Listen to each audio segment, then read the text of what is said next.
Good evening, nerds around the world, and welcome to episode 78 of the Nerds United One podcast. I am Paul English. I am your host tonight, and this is episode 3 of Let's Get Shitty Month.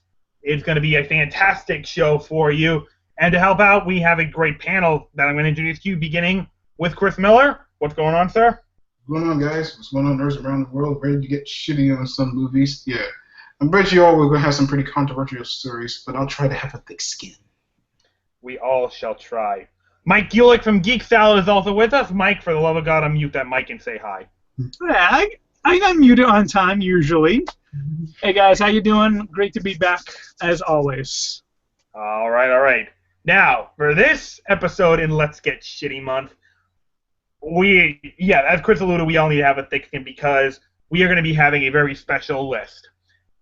Have you ever seen a movie that you just really, really hate, yet for some reason everyone around you loves it? More often than other people tend to look at you funny, like, what is the matter with you? So what's the issue? Is there something they're seeing that you can't, or are you seeing something they can't? Most everyone has seen a movie that they don't like that everyone else loves. And for many, you've probably seen more than one of those type of movies. Well, today, we are going to be counting down our top 5 movies we hate, but for some reason everyone around us loves. So let's jump right into it, because I think this is going to be a load of fun. Chris, I'm going to start with you. Give me number 5. Oh, wait. I just realized, before we start, little sad news. Although I've never seen any of his shows or any of his movies, I'm well aware of his legacy. It was I think it was yesterday, that we lost Hollywood icon Gary Marshall, age of 81. 2016 does it again. Go to hell. Enough taking these celebrities. Like I said, I've never seen any work, but I know he was an icon. He was a legend in the Hollywood business. He will definitely be missed. Chris, before we begin the show, do you have anything you want to say? Not really. I'm really much aware of what Gary Marshall did. I mean, those who don't know, he is the father of actress-director Penny Marshall. I mean, she's gone. No, brother, actually.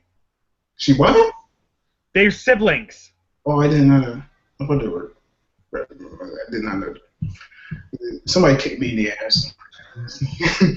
Of course, she directed the movie Big. I mean, of course, Happy Days is beloved, which is the show he created, that's a nostalgic throwback to the 50s and everything. Of course, he directed Pretty Woman, which, just started Julia Roberts' career, like I said, I don't really have that much to say to him, but he seemed to be like a very workman, very likable, very down-to-earth maker of movies and television. I mean, there's no doubt he created shows that certainly appeal to a lot, and shows and movies that certainly appeal to a lot of people, even though I haven't seen any of them. There's no doubt he left quite a legacy, and he will be missed.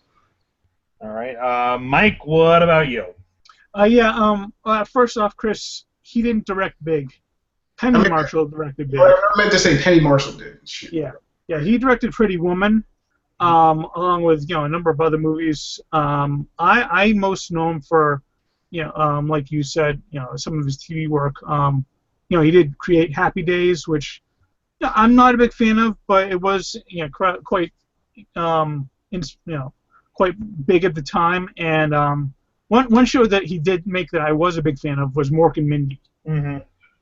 I mean, that one kind of introduced a lot of people to Robin Williams, and I mean, you got to give credit to Gary Marshall. Not many people can tone back Robin Williams like he did. Mm-hmm.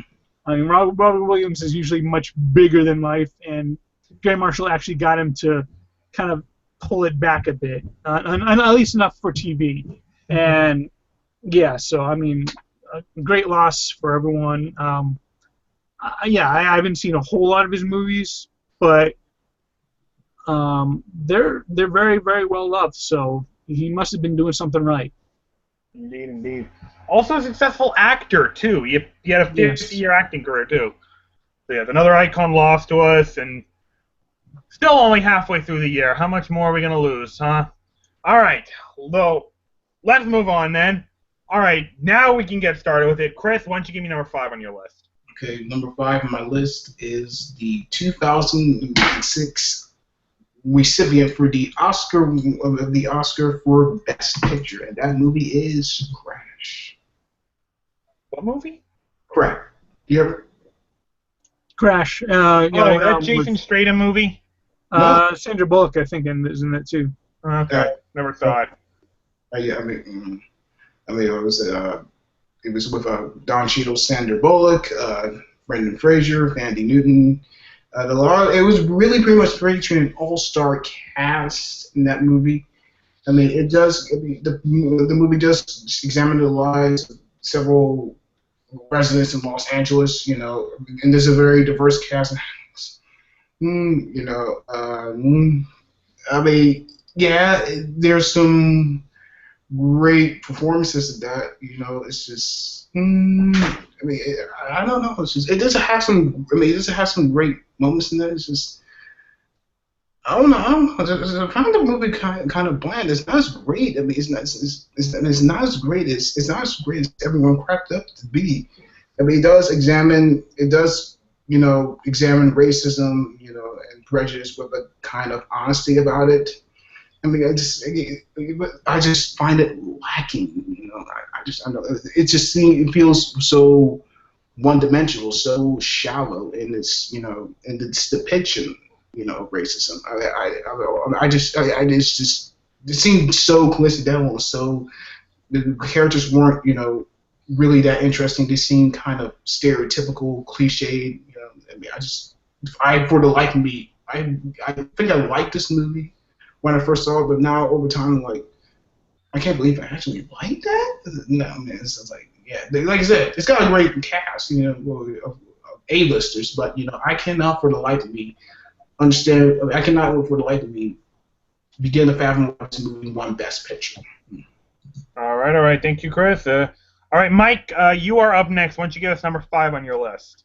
All right, my number 5 is the first of two.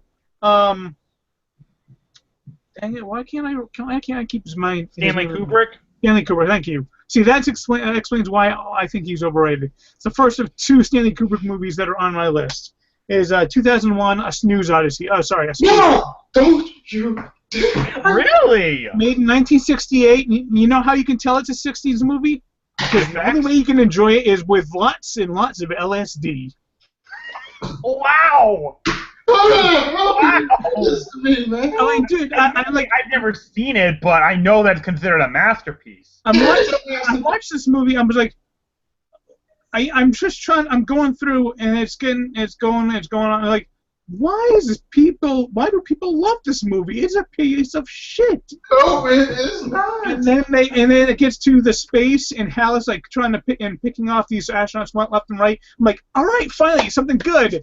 And then it goes into Mr. Trip Out, LSD, Trip City, and he's like seeing colors before his eyes, and then he's an old guy, and then he's a space baby. I'm like, what the fuck? It's like, okay, yeah, I haven't taken enough illegal drugs to quite comprehend this movie, so obviously, if that's the only way you can really enjoy it, it is a piece of crap. Wow. Oh my goodness. Okay. Very. One of those bones that one of the apes had. Yeah. Okay. I wanted to club the director with that. Huh? My heart's broken. God damn it. Right. I just had to make a last-minute correction to my list because I realized there was a movie on here that I really hated. A couple of these movies on my list I've already gone over in length multiple times, so I won't go into too much detail some of them. But this one I haven't mentioned. Like Mike, it's a movie it's a classic that I consider overrated. I honestly did not think it was all that good. And that was, I think it came out the same year as 2001, and that was the original Planet of the Apes movie. Yo, really? I'm sorry, this movie was not, it just wasn't good. It just bored me. It was not all that interesting at all. I was falling asleep at times. I don't. There were honestly instances where I thought the 2001 film was better. It's not a great movie. I enjoy it, but I can admit it is gotten a higher it's higher up in people's lists than I really think it should be. I don't hate it as much as you do, but it's not my favorite. Pictures Now, taken. now the new ones, on the other hand, I mean, Rise of Planet Apes, that was fantastic. I've yet to see the 2014 one, which was, I forget what that one's called, but Rise of Planet, that was a fantastic movie. The original, yeah, I think it's kind of overrated. It was just boring. Okay, Chris, coming back to you. Number 4 on your list. Okay, my number 4 is Shakespeare in Love. Yeah, I've never seen that one. I can't agree with you that one. I really enjoyed that one. But to be fair, I'm a huge Shakespeare fan, so that probably taints my my bias. I do have my interest in Shakespeare. I have yet to read his works. You never did that in high school? Huh? You never read that in high school? I actually wanted to. I forget. I wanted to audition for 12th Night. Shakespeare was like standard curriculum in my high school English class. I mean, before I had to read I read Romeo and Juliet, Macbeth.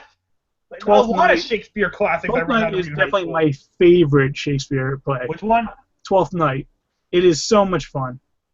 That one we never had. It's just, I mean, the thing about Shakespeare is you've really got to watch the play being done. If you just read the books, you don't get the full experience.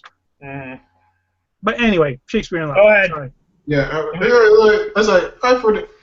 I mean, it's just, I don't, I mean, for me, it's just like, it could be witty, but I just don't, I guess I wasn't really engaged the entire time. I just was bored by the whole thing. It's just like, it wasn't as good as it cracked up to be. It's just like, I suppose Joseph Fiennes was, decent as William Shakespeare. Just overall, it's just like, it's just. I think it's just bored the hell out of me. It's just, I just didn't find it interesting. I felt it was another sappy romance. It's just like come on. And then this defeated Saving Private Ryan for the Best Picture Oscar. It's like one of the. It's like.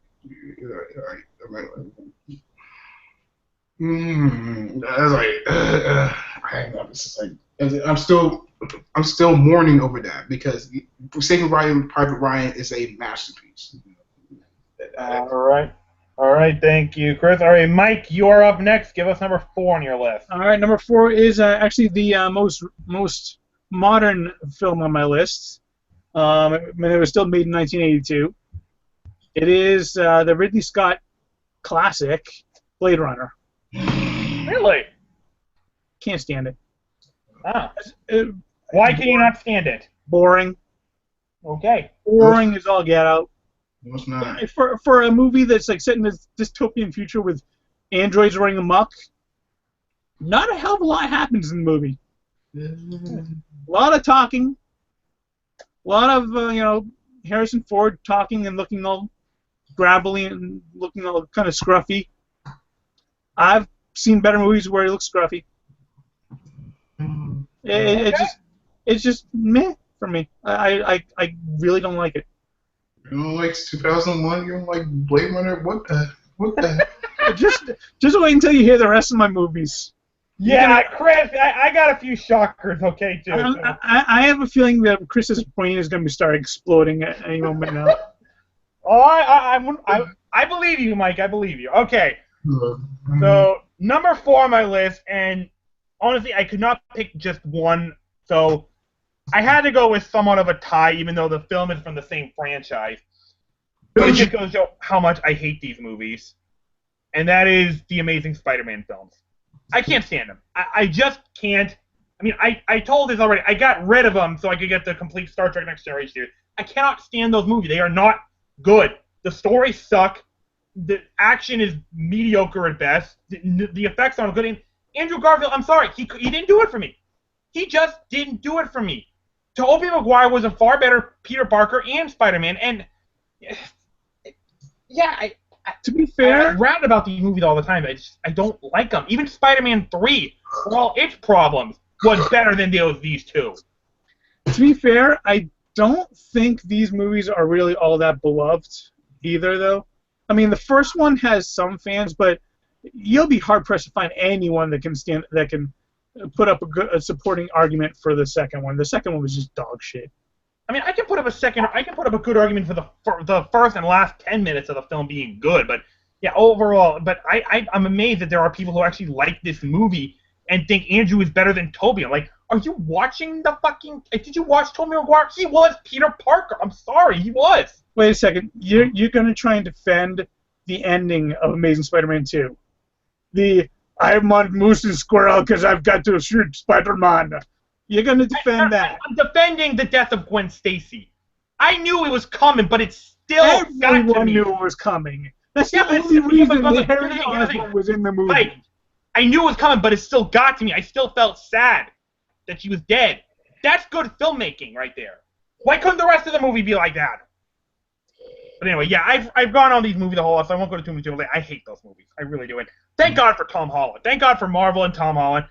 I can't wait for Spider-Man Homecoming. You know, that can't get here. We are a year away from it. It can't get here soon enough. Okay. Chris, we're moving on. Give me number 3 on your list. Okay, number 3 on my list is Dumb and Dumber. Oh, Caleb would shit his pants if he was here. Dumb and I for the life of me, it's just like every time I watch it, I just want to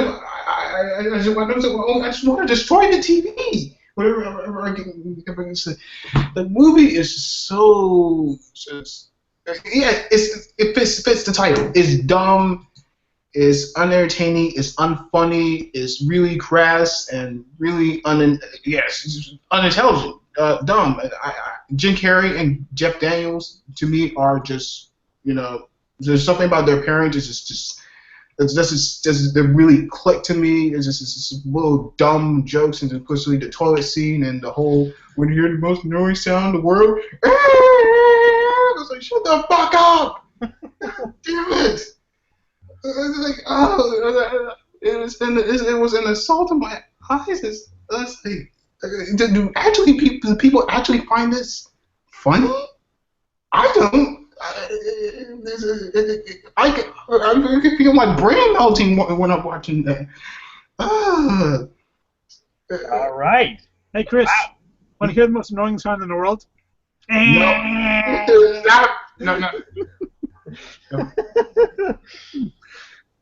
All right. Mike, you're up next. Why don't you give us number 3 on your list? All right, my number 3 is the second Stanley Kubrick movie on my list, The Shining. Okay, I've never seen it, but I know that is like a legendary movie. All right, I will not lie. There are moments of that movie that are creepy. Oh, yeah. Not one of them have anything to do with Jack Nicholson. He is Jack Nicholson being crazy Jack Nicholson again. I mean, I don't think I've ever seen a movie where he doesn't play crazy Jack Nicholson. And I mean, at least when he was in Batman, he had the Joker makeup covering up crazy Jack Nicholson, but it was still crazy. Most of the time. Yeah, I mean, it's crazy Jack Nicholson, and that's really all you watch the movie for. I mean, and quite frankly, I don't think any one of us, if we had to wake up every morning and look at Shelley Duvall in the face, I think any one of us would have gone on a homicidal rampage as well, because she is not an attractive woman. at least on the TV miniseries remake, which I like a lot more. What's Jack Torrance's wife's name? Wendy. Whatever. She was played by Rebecca De Mornay. Right. Hell yeah! Yeah, she was pretty foxy. Yeah, Shelley Duvall isn't fit to kiss her feet. Wow. Okay. Yeah. So yeah, no. Alrighty then. All right. Number 3 on my list. Again, it's a movie I've talked a whole lot before, so I won't go into too much detail. But it's Watchmen. I'm sorry. These people, they're not superheroes. They're idiots. I mean, Rorschach's the only guy who I can qualify as a superhero. The rest of these guys are annoying, whining quitters. They don't deserve to be called superheroes. They deserve to be thrown into the negative zone or the Phantom or wherever. They're not superheroes. They're losers. Enough said. It's a terrible superhero movie because those people are not superheroes. Just give me a. I'm hearing that they might that Fox is trying to develop a Watchmen miniseries on HBO or Warner Brothers trying to develop one. Like, you know what? No, just give me a Rorschach miniseries. I'll watch that. Leave those other pussies out, okay?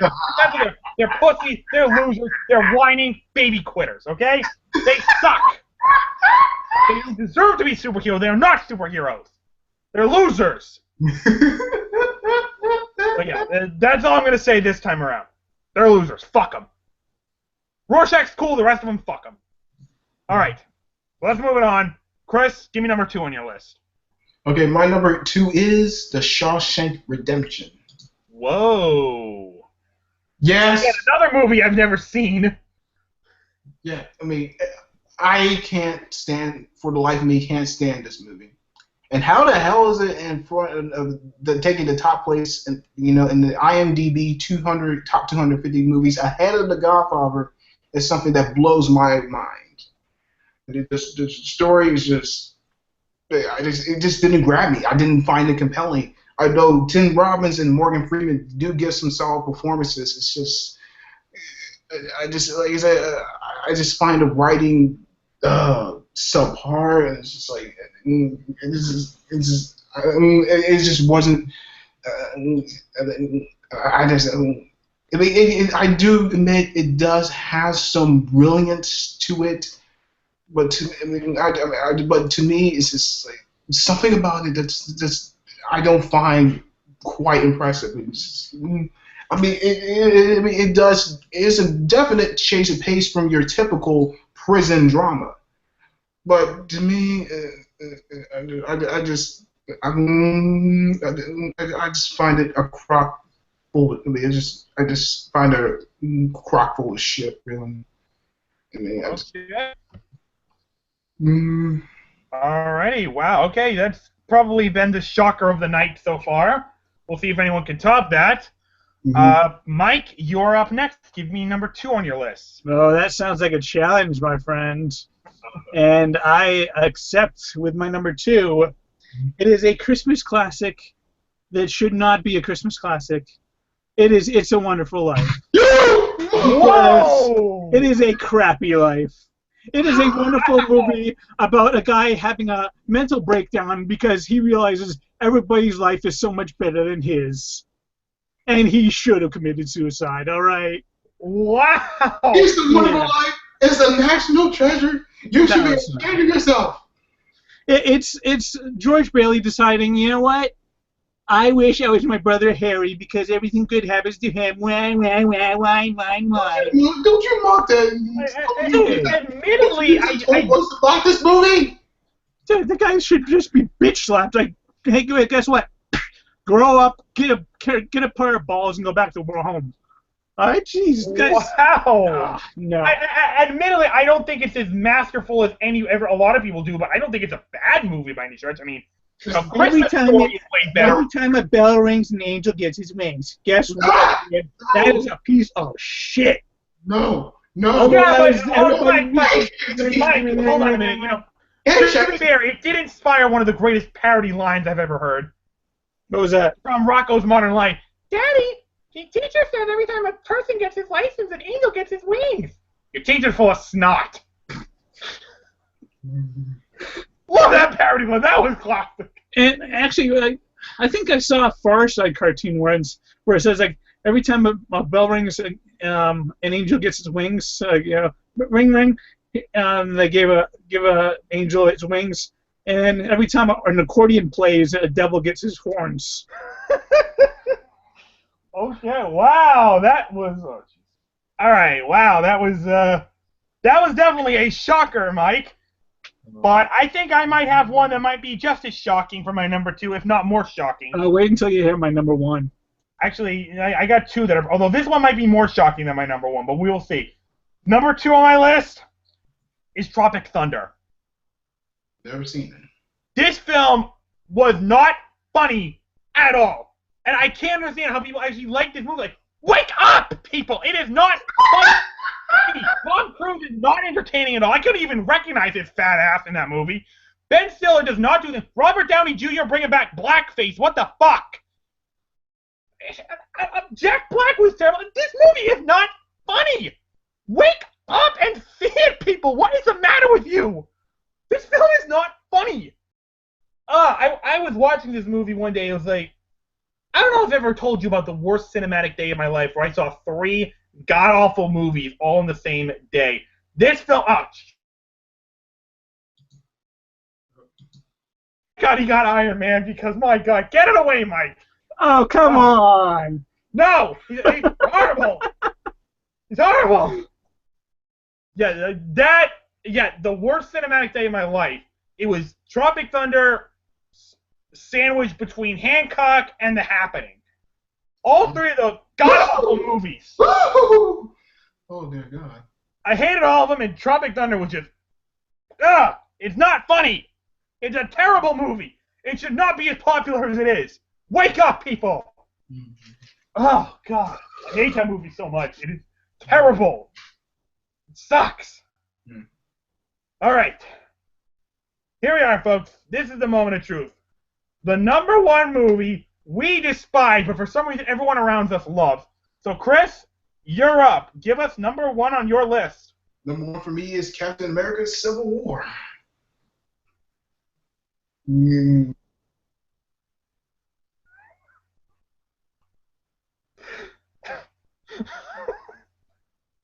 Yeah, that's a good call, Paul. I don't even know that bullshit.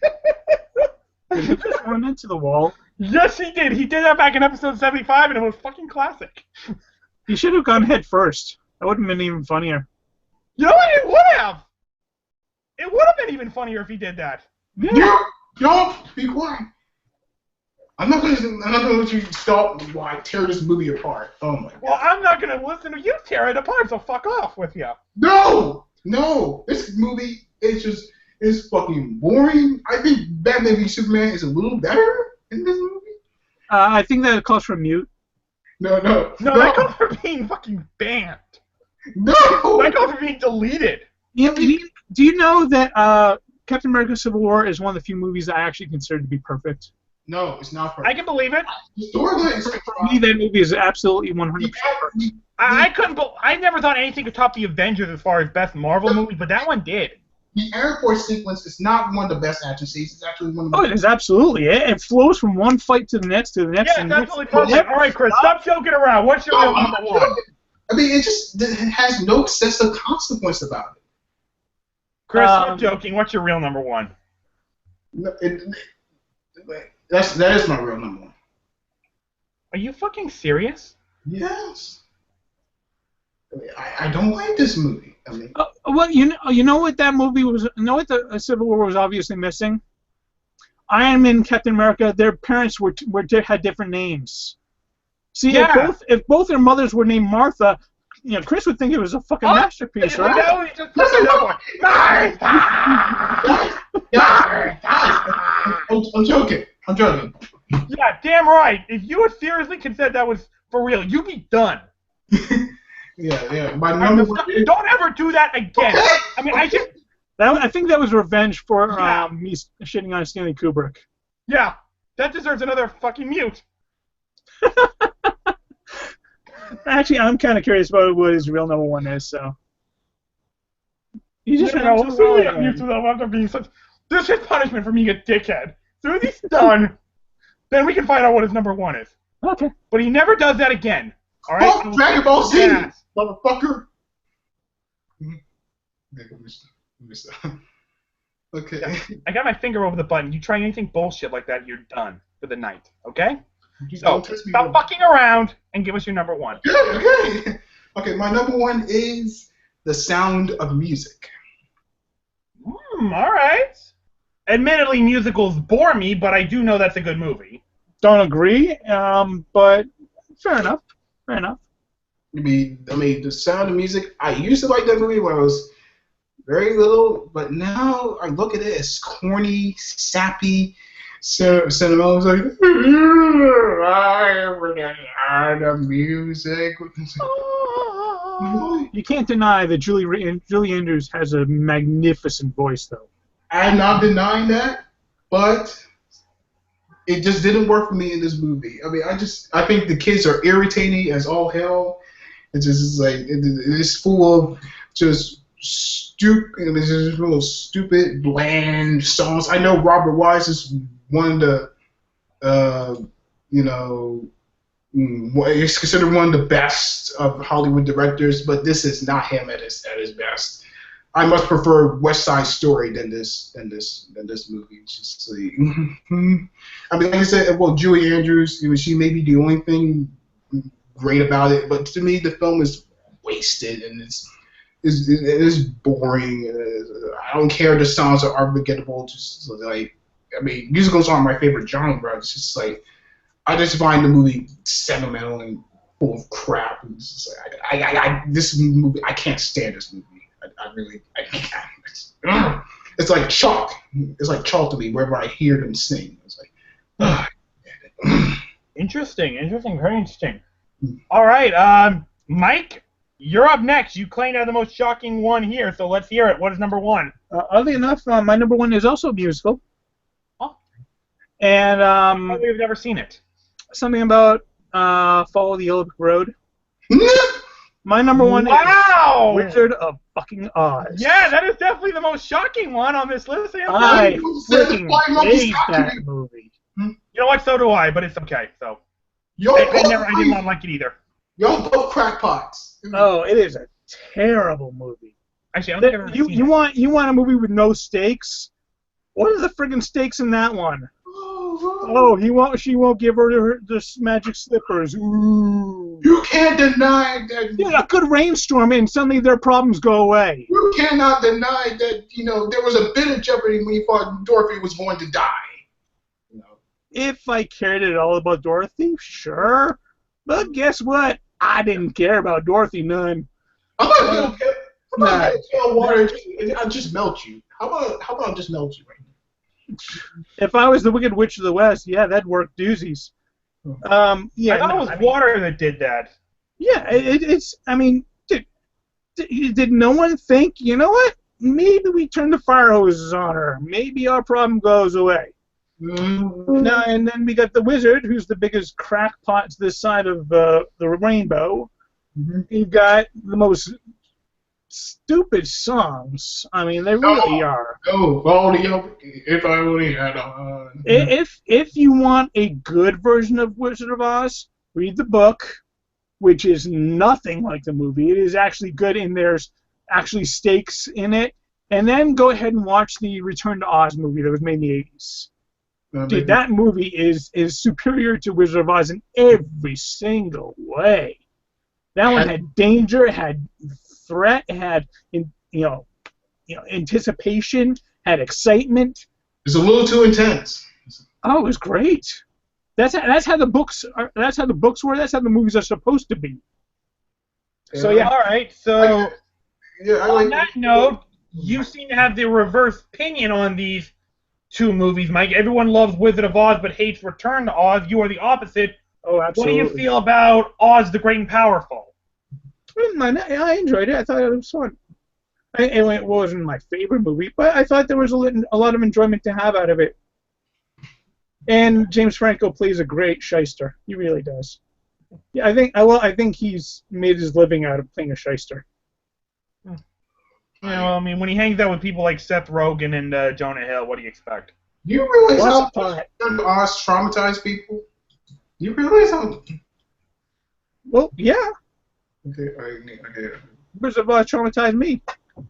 If I had to sit and listen to we're off to see the Wizard one more time, I'm going to take a fucking shotgun to people.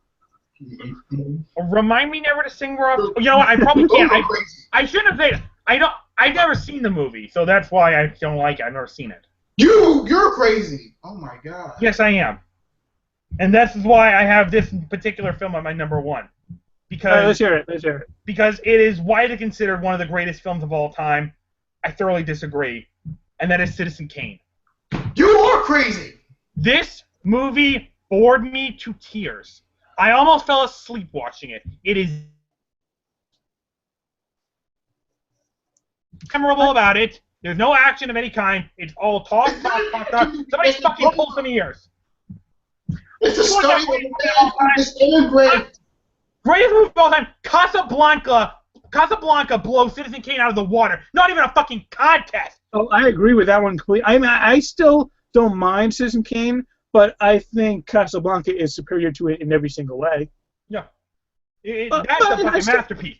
I still enjoy Citizen Kane. Citizen Kane changed. It's one of the great watersheds of cinema, and you're shitting all over it. Huh? Yeah, I am, because it put me to sleep. A good movie should not put me to sleep. I don't care how much talking.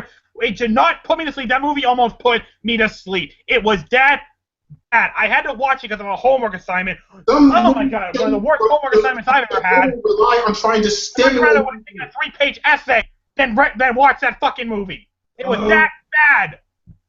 And the whole Rosebud thing. I'm sorry. Okay, it was so he misses his childhood. You know, grow a fucking ball sack, for God's sakes. Yeah. This movie right here, God. And I have yet to see Mr. Smith Goes to Washington, another film considered the greatest of all time. Maybe I'll get around to it at some point. But I mean, so 2 out of 3 I've seen, only one I like, and that was Casablanca. But yeah, Citizen Kane, nope, does not do it for me at all. I hate that movie. I love Casablanca. I love Casablanca so much. It is a great movie. Fantastic movie. Oh, speaking of which, Mike, I'll bring this up for you. Did you know there's a Red Sox connection to that movie? I didn't.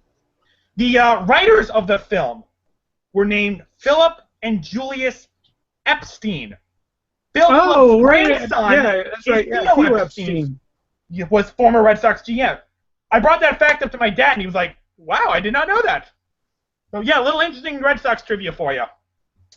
I did remember hearing that. It just flowed out for a moment. So there you go, little interesting trivia for everyone there. Ooh.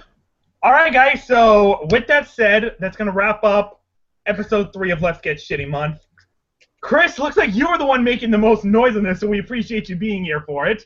Appreciate you, yes. Even though you made me ram my head into a wall several times, I don't know how I survived. I think I can literally see the smoke flowing out of your ears. Indeed, you're just pissed off right now.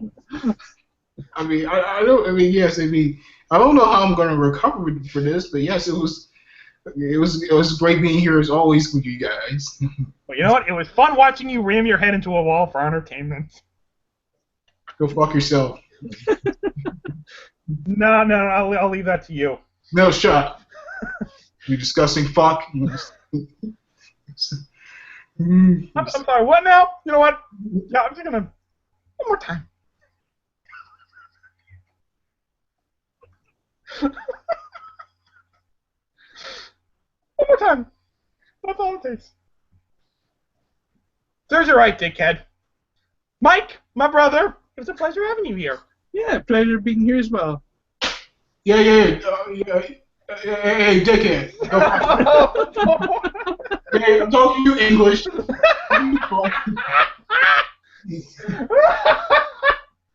Alright, now that's going to wrap it up. We will see you next week for our finale of Let's Get Shitty Month, where we're going to recap the director's cut of Batman vs. Superman Dawn of Justice. Can it redeem this disappointment?